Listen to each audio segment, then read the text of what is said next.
है होलिए सनम चढ़ल बाट जहिया से होलिए सनम तोरा ससुर में आवतानी हम रंग खेले खातिर आवतानी हम तोरा ससुर में आवतानी हम कोहरह बिसवास कहीं खा के कसम कोहरह बिसवास कहीं खा के कसम तोरा ससुर में आवतानी हम तोरा ससुर में आवतानी हम तोरा ससुर में आवतानी हम।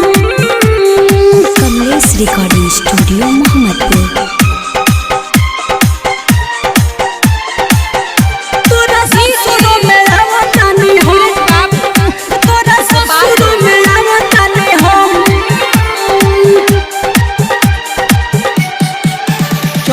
होली हो कोई ना बोली हो बोली को होई तो चली जाई होली हो बात मान लो आज तू जहान लो हई दीवाना के पहचान लो मोर जाई बखेलबू जदी पिया संगे रंग हो मोर जाई बखेलबू जदी पिया संगे रंग तोरा ससुर में आवतानी हम तोरा ससुर में आवतानी हम तोरा ससुर में आवतानी हम।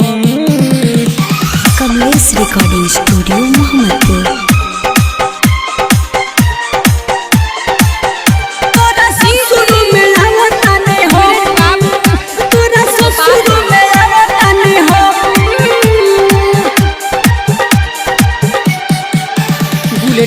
राजा से जन बतई हो चुपे चोहरी घरे बोलई हो दिल्ली जहानी हो सुनिल रहानी हो हम तोहरे से कहतानी हो यहाँ दौर प्रकाश कहे खा के कसम दौर प्रकाश कहे खा के कसम तोरा ससुर में आवतानी हम तोरा ससुर में आवतानी हम तोरा ससुर में आवतानी हम। गोपालगंज।